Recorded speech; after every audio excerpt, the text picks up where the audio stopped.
오늘 우리가 함께 나누실 은혜의 말씀은 욥기 21장 17절로부터 34절 말씀입니다. 욥기서 21장 17절로부터 34절 말씀까지입니다.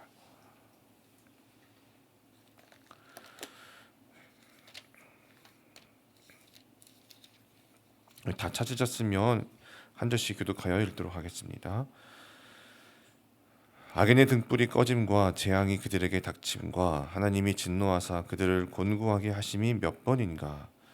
그들이 바람 앞에 건불같이 폭풍에 날려가는 겨같이 되었도다. 하나님은 그의 죄악을 그의 자손을 위하여 쌓아두시며 그에게 갚으실 것을 알게 하시기를 원하노라. 자기의 멸망을 자기의 눈으로 보게 하며 젖는 자의 진노를 맞이게 할 것이니라. 그의 날수가 다하면 자기 집에 대하여 무슨 관계가 있겠느냐. 그러나 하나님께서는 높은 자들을 심판하시나니 누가 능히 하나님께 지식을 가르치겠느냐. 어떤 사람은 죽도록 기운이 충실하여 안전하며 평안하고 그의 그릇에는 젖이 가득하며 그의 골수는 윤택하고 어떤 사람은 마음의 고통을 품고 죽음으로 행복을 맛보지 못하는도다. 이 둘이 매한 가지로 흙 속에 눕고 그들 위에 구더기가 덮이는구나. 내가 너희의 생각을 알고 너희가 나를 해하려는 속셈도 아노라. 너희의 말이 귀인의 집이 어디 있으며 악인이 살던 장막이 어디 있느냐 하는구나. 너희가 길 가는 사람에게 묻지 아니하였느냐. 그들의 증거를 알지 못하느냐. 악인은 재난의 날을 위하여 남겨둔 바 되었고 진노의 날을 향하여 끌려가느니라. 누가 능히 그의 면전에서 그의 길을 알려주며 누가 그의 소행을 보응하랴. 그를 무덤으로 메어가고 사람이 그 무덤을 지키리라. 그는 골짜기의 흙덩이를 달게 여기리니 많은 사람들이 그보다 앞서갔으며 모든 사람이 그의 뒤에 줄지었느니라. 그런데도 너희는 나를 헛되이 위로하려느냐. 너희 대답은 거짓일 뿐이니라. 아멘. 욥의 친구들은 계속해서 악인은 그 죄로 멸망한다는 인과응보를 주장하고 있습니다.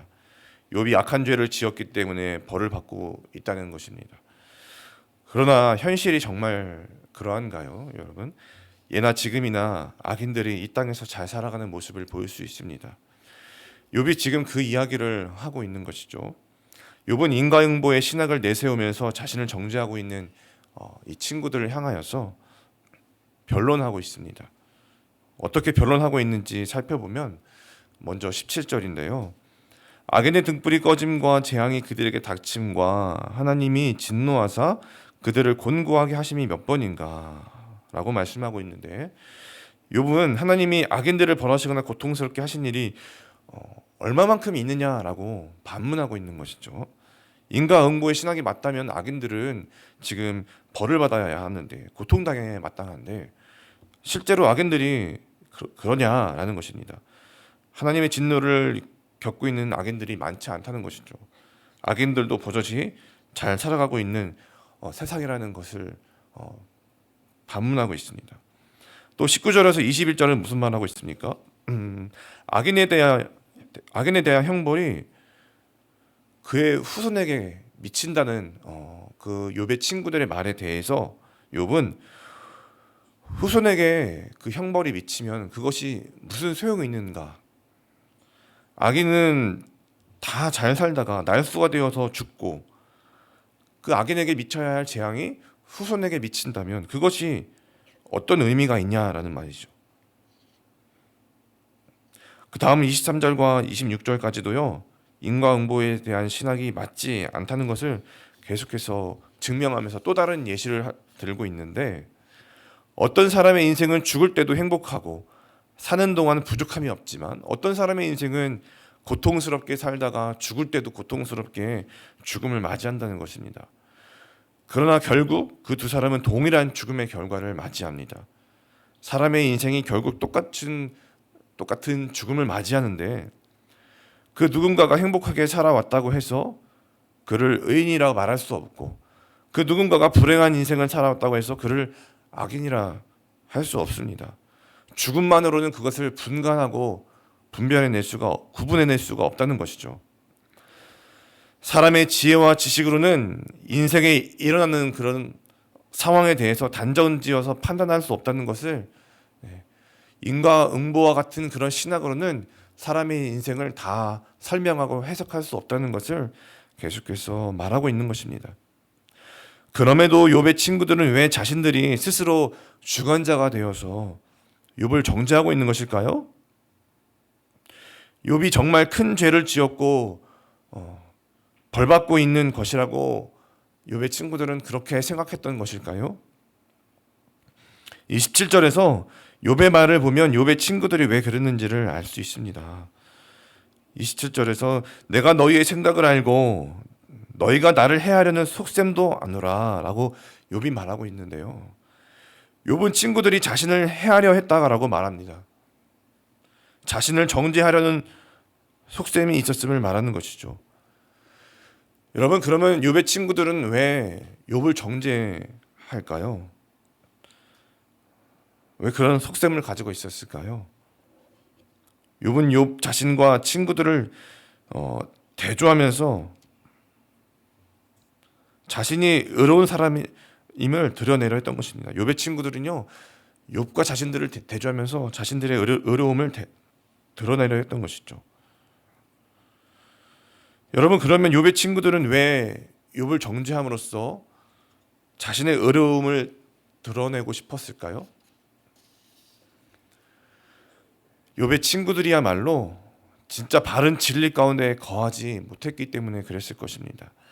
욥의 친구들이야말로 은혜 가운데 거하지 못하고 자신들이 가진 그 지식과 지혜와 그런 것들에 자아도취되어 있어서 그런 모습이 나타났을 것입니다.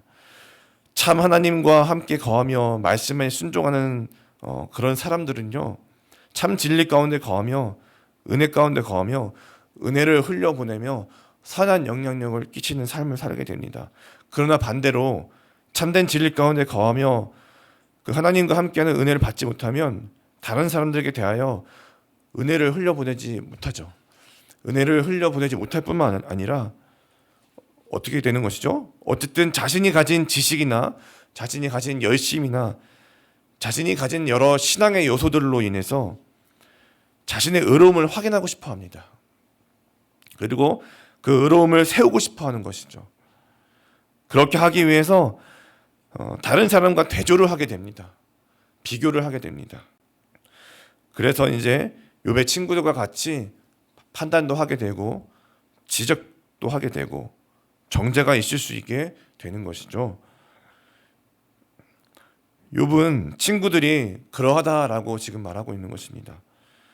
그런 모습을 34절에서는요 또 이렇게 표현하고 있는데, 34절에서는요 어떻게 표현하고 있습니까? 자신을 헛되이 위로하는 자들이라고 말합니다.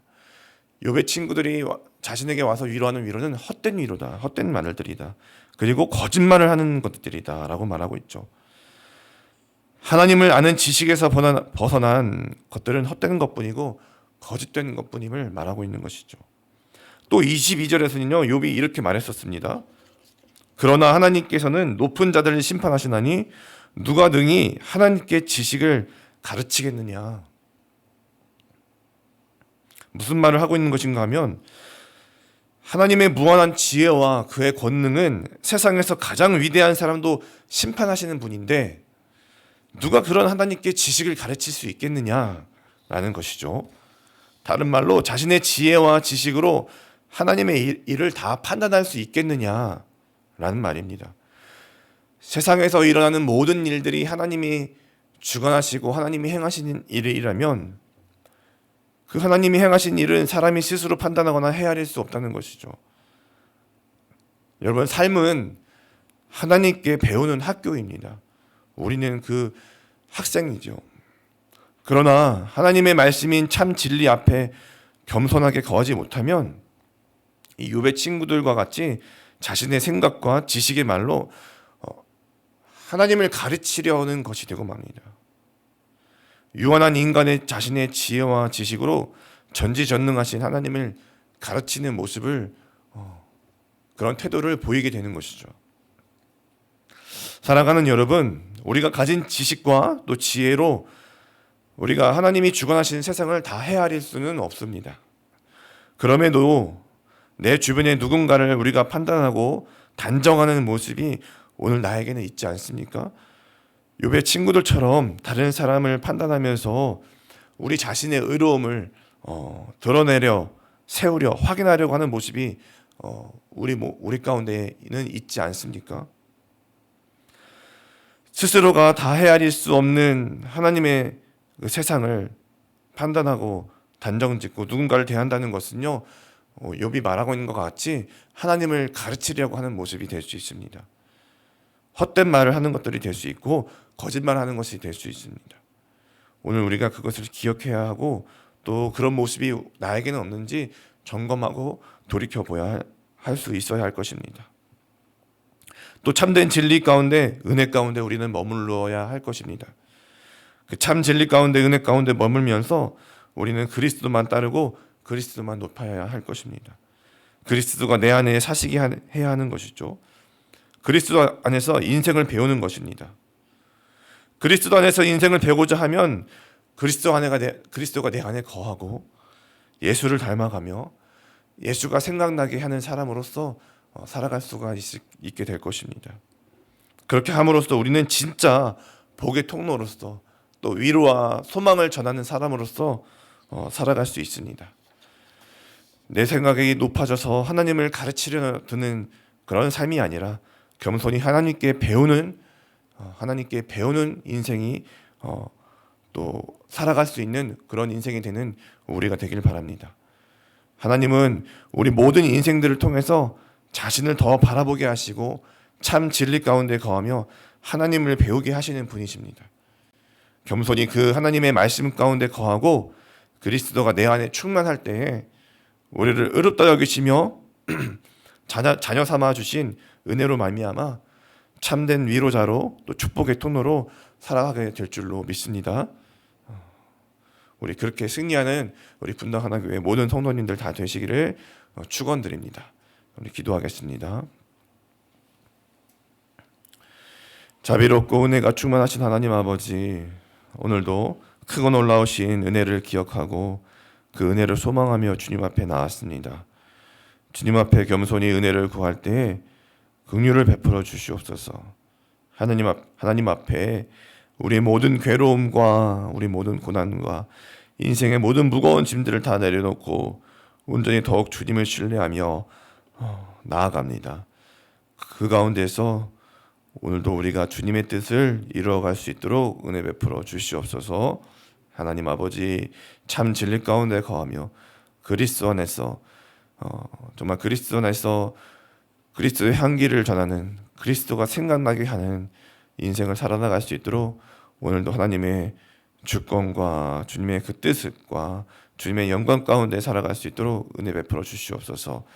오늘도 우리 생각과 우리의 모든 마음과 우리 손안들을 다 내려놓을 때 주님의 것으로 채워주셔서 말씀으로 채워주셔서 참 진리 가운데 거하면서 정말 하나님을 영화롭게 할 수 있는 우리의 복된 인생들 될 수 있도록 역사하여 주시옵소서. 이 모든 말씀을 살아계시는 우리 구주 예수님의 이름으로 감사하며 기도드리옵나이다. 아멘. 우리 말씀을 기억하시며 기도하며 나아가실 때에 나 스스로 다른 것으로 의롭게 되어질 수 없음을 기억하고 그리스도 안에서 나를 의롭다 하시고 하나님의 자녀 삼아 주시는 은혜를 날마다 누리게 하여 주시옵소서. 참 진리 가운데 거하며 하나님께 인생을 배우는 삶을 살아가게 하여 주시옵소서. 참 진리 가운데 거하며 참된 위로자로 복의 통로로 살아가게 하여 주시옵소서. 이와 같은 말씀을 가지고 기도하시겠고요. 또 오늘도 분당 하나 교회를 위해서 또 모든 예배들을 위해서 또 우리 다락방을 위해서 우리 환우들을 위해서 같이 기도해 주시기를 부탁드립니다. 우리 이와 같은 기도 제목들을 가지고 우리 기도의 자리로 나아가시겠습니다. 기도하시겠습니다.